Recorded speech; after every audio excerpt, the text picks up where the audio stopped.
All right, well, this is our fourth Tailgate Talk, and we're officially calling it Tailgate Talk now. So it's actually opening day of Ohio's turkey season. It's about 8 o'clock in the evening, and we made it out this morning, and we've actually had some requests to film a specific Tailgate Talk. It's a spur of the moment talk. Yeah, spur of the moment. With no pun intended. Talking about poaching and trespassing, because we had ourselves quite the opening day, and an incident happened that kind of stings a little bit right now. Yeah. So to start things off, this morning we headed out to a couple different properties that we've been scouting religiously. And if you watch our Tailgate Talk episode about turkey hunting, you know that we kill a lot of turkeys just because of our scouting efforts. So after our first spot didn't pan out, rather, we headed to a second spot of ours that Jake had been scouting quite a bit. And you've been there a few times over the last week, right? Yeah, a couple times in the early morning. And patterning a bird. And he seemed like he was a killable bird, liked to gobble a lot, which is great because we can keep tabs on him. But we got there, and sure enough, we struck him up right away, which was great, and actually laid eyes on him within about 15 minutes, and he was working his way towards us with a handful of hens.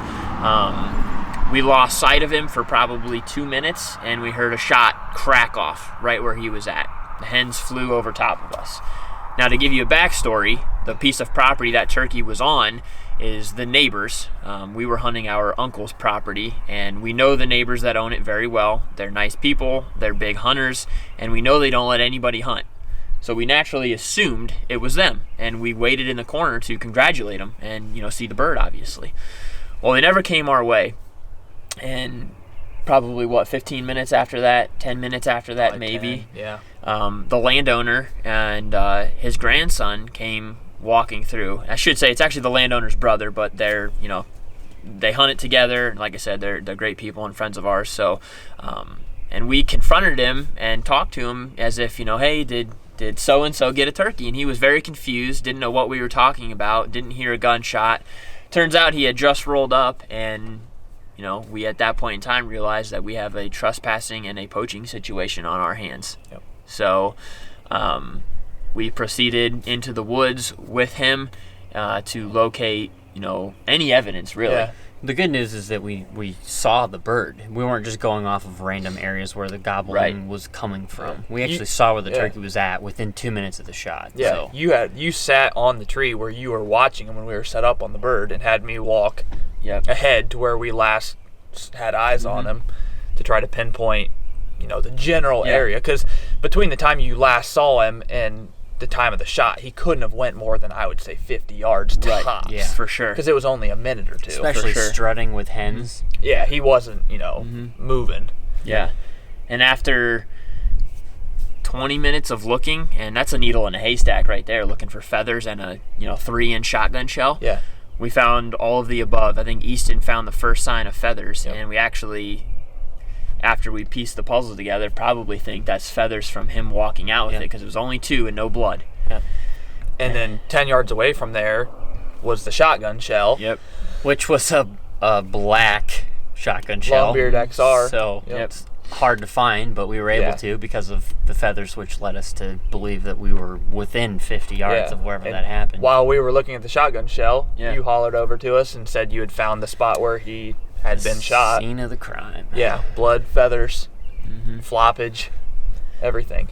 So at that point in time, we had everything that we had hoped we would find, and then it was now time to call the game warden, which we did with the landowner's brother. So got in touch with the ODNR and our game warden, and he was actually out that way, which worked out great, and he was probably at the property within a half hour. So we met up with him, gave him all the information we had. Easton emailed him Onyx coordinates of the location of the spot where we found the shell and all of that. We have the shell in a plastic baggie in case that needs to be turned over at any point in time. We have pictures, we have video. We documented the entire thing, which we might turn into an episode of its own.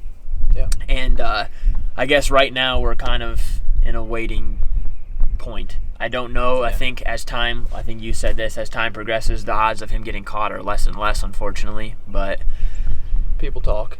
Yeah, and word could get out. It's just we don't want this tailgate talk to be us complaining. We want this to be, let people know, whether they're new hunters, old hunters, that this stuff happens to a lot of people every single year, and it needs to stop. And it's not one of those things where it's like, oh yeah, this can't happen anymore. Like this is a serious matter for reasons that people don't even think about. Jake has a young son, and the landowner was out there with his young grandson trying to get these youth into hunting, and this is what they experience. That poor kid spent an hour of his time today seeing exactly what you're not supposed to do. Helping to catch a poacher. And he should have been out there killing that turkey. Yeah. Yep, legally. Which I think that brings in another aspect, safety. Yep. Like, I don't think we talked about that, but the way that guy shot at that bird was I bet we were directly down his barrel. 100%. Luckily, about 200 yards away, but still shooting in the direction of other hunters. Has no idea we're probably even there. Well, and on top of this too, this all happened in a multiflora rose thicket. So where the hunter was at, it was a 42, 43 yard shot. He couldn't see more than 3 or 4 yards past where that bird was at. So the idea of know your target and beyond, which if you've gone through hunter safety course, or if you have someone who's instructed you in hunting, that's probably something that you've heard time and time again. Yep. And this rule. person just completely let that go by the wayside. Especially because they're trespassing on a property. They don't even know if someone's hunting there. Yep. So they legitimately could be shooting directly at someone who is within range. Right. And had that landowner and his grandson been 15 minutes sooner, they would have been walking in directly into the line of fire of this shot, except much closer than we were. We were at a safe distance. They would have not been. Yep. That's a great point. It's amazing after the situation happened how much comes into play then. Safety, ethics, all kinds of stuff. Yeah. Yep. So, moral of the story, and I think a big takeaway for the legal side of things, is don't let stuff like that slide. Like Nope. you need to. There's turn in a poacher hotlines. You have access to game wardens. When you're doing it the right way, you owe it to the landowner that you're hunting on, or if it's your own land, whatever it might be, you owe it to them to make sure that you're leaving things better than when you found it. And if you can stop one person from doing it, and then he tells his buddies who are doing the same thing, hey, I got busted and I had to pay this fine, hopefully then it stops him as well. And I can't even tell you how many situations we've had like that, and we're in our 20s. So it's happening all the time, and it just needs to stop, plain and simple. Well, and the other takeaway from today is that a lot of people, and the gentleman we were speaking with today made it clear that a lot of times people have this happen. They think, the game warden's not going to be able to do anything about this. But we took it upon ourselves to do some of that investigation and have information ready for the game warden to have at his disposal when he begins his investigation. And we found the feathers, we found the shell, we figured out where all the stuff was at. We kept track of it on our hunting apps, and I think he was difference. Very impressed and very thankful for the extent that we went. I mean, he had everything he needed. I think it showed him we were serious about it too. We weren't just like, turkey got shot, take it for what you want for it. Yep. We wanted to find who it was, and we made that very clear to him. Well, and if you think about that too, from a hunter's perspective, if they think the game warden isn't going to help them out in a situation like this, odds are it's because the game warden is looking for that needle in a haystack, and all he has is hearsay. If you've been there and you witnessed this act happen and you know that it's wrong, even if you don't know who the person is, if, like for us with turkeys, we assumed that gobbler got killed. We knew where the general area was. We went and looked for it. So do some legwork ahead of time, and then it gives the game warden a viable option to pursue rather than just going in blind to a property and hoping and praying that he comes up with something. Yeah. So absolutely. And I think that is going to transition us to the next topic we want to talk about in this video, and it's more so about the turkey population. Obviously, the event that happened today had a direct, effect on it. But right now, we're obviously in a weird time in our country and in our world with the coronavirus going on. And I think this is being very, very, very overlooked by hunters, specifically turkey hunters right now, just because of the time of year we're in. And I think you should talk about it because you hit the nail on the head with it. But we need to be conscious of our conservation efforts right now, because if we are not careful, especially where we're at here in Ohio, I know it's maybe not like this in other states, but in Ohio, it is a proven fact turkey numbers are drastically down. Yeah. Drastically. That doesn't mean you shouldn't kill your bird, but we need to just use our heads. Yep. It's Mike Chamberlain, right? He's the man. He's the man, and if you don't know him, you should follow him, check him out, watch his videos. We'll put a link in the description here. Yeah, I think his Instagram's Wild Turkey Doc on at least Instagram. Yeah. So he posts every Tuesday. He posts a study that he's done, some type of research on all his social media, and I think it was obviously very relevant. This past week, he posted about the effects of coronavirus on turkey populations. So obviously a lot of people aren't working right now and have a lot of free time on their hands. People are wanting to fill that free time, and you're still allowed to go outside, enjoy outdoor recreation, as well as people who already are into turkey hunting are getting more time to do so. So he's saying what we make of this whole situation could essentially make or break the future of turkey populations. Like, I want to pause and, like, let that sink in. That's what we that's do a now. pandemic in and of itself if you're a turkey hunter. Yeah. Like, this year specifically, and like I said, they're already declining drastically, could affect our kids' kids. That's exactly what he said. He said it's not going to be, well, next year we may see lower populations. He's saying we may be seeing effects into our kids, our grandkids. Like this, what we do now matters. That's because, if I'm not mistaken, that a hen lays a nest. There's no guarantee that that nest makes it. There's no guarantee that any of those eggs hatch and become 2-year-old gobbling toms. Majority do not. I think the number is 40%. 40% of full laid nests actually make it. Isn't that 40 or 30? It's low. It's not what you'd think it would be. Yeah. But yeah, so I mean, if you're a hunter, obviously go out and hunt and fill your tag, and we hope you get a turkey. But I think it more so than ever right now, we need to really think about the future. And if you're a guy that maybe kills 2 turkeys every year, maybe consider rethinking it. Yeah. You know? So what he said, I'm not telling you, do what makes you happy, but think about it. Have some self-restraint, and maybe don't shoot your 2 birds. Yeah. And just to use the properties, we hunt on all permission properties and then public land. And we've been turkey hunting for, I think this is my 11th year turkey hunting. And the property I killed my turkey on last year with Easton had 4 toms on it. And this, you'll see where this all kind of circles back. Had 4 toms on it. Opening day, the neighbor killed one. I killed one the first weekend with Easton. And then we ended up talking to the gentleman that hunts the neighbor's property, and somebody else killed one. So there was likely 1 tom in that area left. Maybe some jakes, who knows. Yep. This year, scouting that same property, we saw 1 tom. That property and the adjacent properties Correct. within a half mile of that place. Correct. We saw 1 tom and 4 hens. That was it. Gentleman this morning shot that 1 tom, and we spoke with him on the road, and I think it was meant to be that we ran into him. Yeah. Because of all of this that happened. So he killed that 1 tom. He said there was the 3 hens with it. That's the only male turkey he knows of in that area. So essentially, if he didn't breed any of those hens yet, there's 4 hens running around that will not lay eggs. Possibly. So, I mean, that just goes to show you, like, and that's just one example. We have multiple, and I know so many people have messaged us and related and said the same things.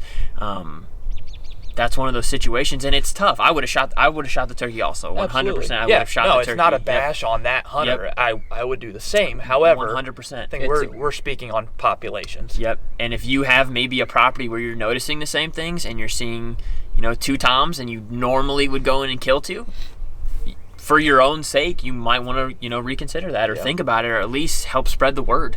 Yep. So, but it's a topic that's worth talking about. And that's why we're talking about Bring it, because awareness. it doesn't seem like many other people are. Yep. No. Mike Bring Chamberlain awareness. is blowing the whistle on it. A couple the researchers are blowing the whistle on it. But in the hunter community, it doesn't seem like anyone is talking about this or considering. No, and Mike Chamberlain and his partner, buddy, whatever. I think his name's Brett Collier. Is he the LSU guy? Yes. Yeah, very knowledgeable. Yeah. So those 2 are like the cheese when it comes to wild turkey research. I mean, they're both all for hunting. I think I know at least Brett is a hunter himself. I'm assuming Michael is as well.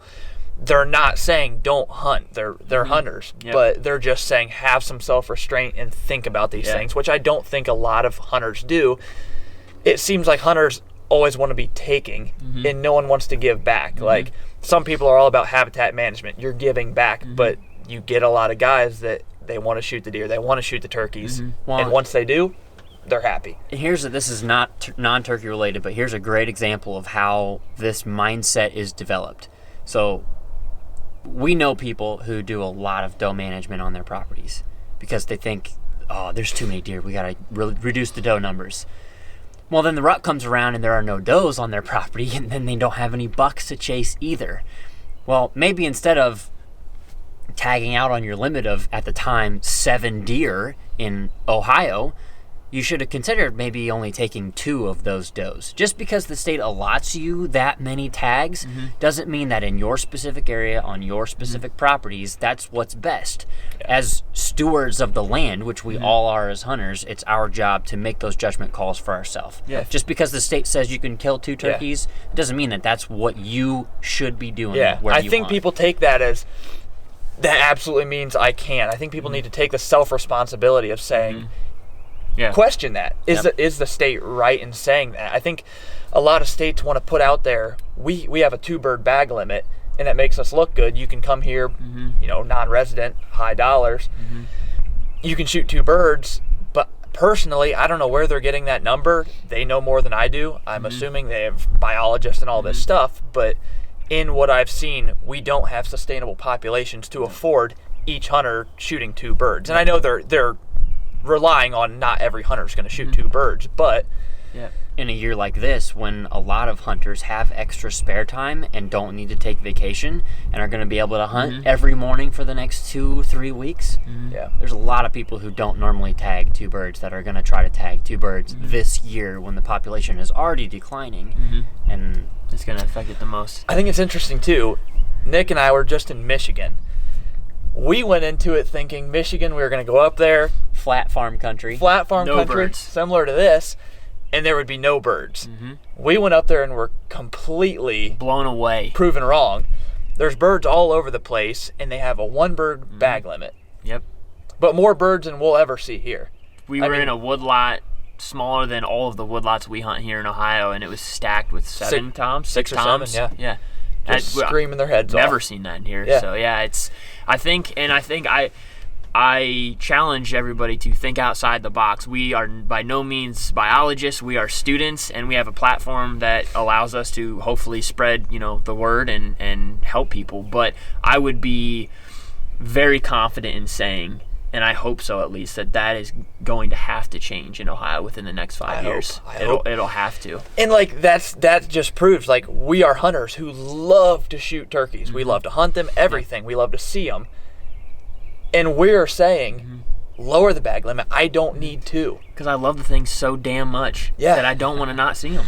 Well, I think you've already seen some of Ohio change these things because they split north and south. Yeah. And I would assume they pushed the northern counties' seasons back. For breeding. I would assume that's to allow more toms to breed because they were seeing population declines. Right. But you can still tag 2 birds up there. So maybe pushing the date back isn't all that needs to be done. Well, and that's why we have some friends in PA, the Tipton Creek guys. They make some awesome turkey calls, but we were just talking today actually with them and comparing, what we've seen the population do here versus there, and they seem to think the opposite. Bird numbers have been super steady for the last 3 years, and I think it's a direct reflection on the efforts of the DNR there. Their season opens later, which allows more breeding to happen, and less toms to be killed, and they have a one tom bag limit, right? I'm not sure about that. I don't want to crush on Michael Chamberlain too hard. But he was actually, I was looking at a comment section back and forth with a dude from PA.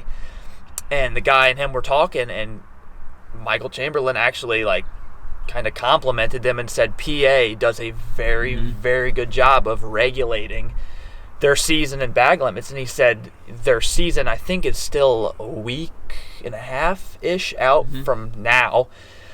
And he said that is perfect prime time for after breeding has kind of gotten well underway, and it starts just in time to manage and maintain those populations. Yeah. Yeah, I'm not sure on the one bird bag limit now that I'm thinking it might be more, but still, even just that season change, I think, could make a huge difference. Yeah. Allow them more time to breed. And I think a lot of people, when the states make these changes, as hunters want to assume they're out to get hunters. And I don't see that being the case. But like when you see laws change that are obviously trying to help the populations, I think a lot of hunters take offense to that. Like I'll see on Facebook, people are like, the state's changing it. You say they did a one bird bag limit. I think a lot of people would be mad about that because they just want to take and take and take, and they see that, goes down to one bird. Yep. They're not letting me take 2 this year. Yep. When I think you should take that as a good thing, realizing that your state is trying to make your hunting opportunities better into the by future. increasing populations. Yeah, exactly. For your kids and your grandkids. Yeah. Because that's how serious this is. I think a lot of people are a little selfish when it comes to that. Yeah. But, well, we're losing some daylight here, so we'll wrap things up. Again, just to tie everything together, the poaching trespassing situation today was unfortunate. Everything happens for a reason, and I think we learned from it, and I hope that through this video and through communicating, we received endless amount of messages today about what was going on, and if people could help or whatever. So I think it's a great way to get the word out there, and hopefully we can turn this around and make this better for everybody. And then obviously we wanted to talk about the turkey population here, specifically in Ohio, and get it out there, some of these things that we think are being overlooked and not talked about enough. And if you're seeing the same things, we'd love to see a message or drop us a phone call, a text, whatever. We'd love to talk about it and compare and contrast. That's, like I said, we're students and we like to learn, and we're beyond passionate about this stuff, which is why we come on here and spew our hearts out about it. So other than that, to end on a positive note, Easton's girlfriend Abby is making these really cool turkey totes. I don't know if you guys have seen turkey totes before, but it makes carrying your bird out a heck of a lot easier. And it's paracord, right? Yep. So they're really cool, and we can't wait to use them. But if you guys would be interested in one, I think she's willing to sell some of them. So shoot us a message, and we can get you in contact with her. Like I said, they're super cool. So other than that, I think that's pretty much it. Enjoy your hunting in the turkey woods. We're not saying don't stop hunting, but just be conscious of what's going on in the world around you. Think about the future. Think about the future. Yep. From me, for my children, and for all of you who have children out there too. Yep, for sure. And if you have a cough, stay at home. Yeah. All right, guys. See you on the next one.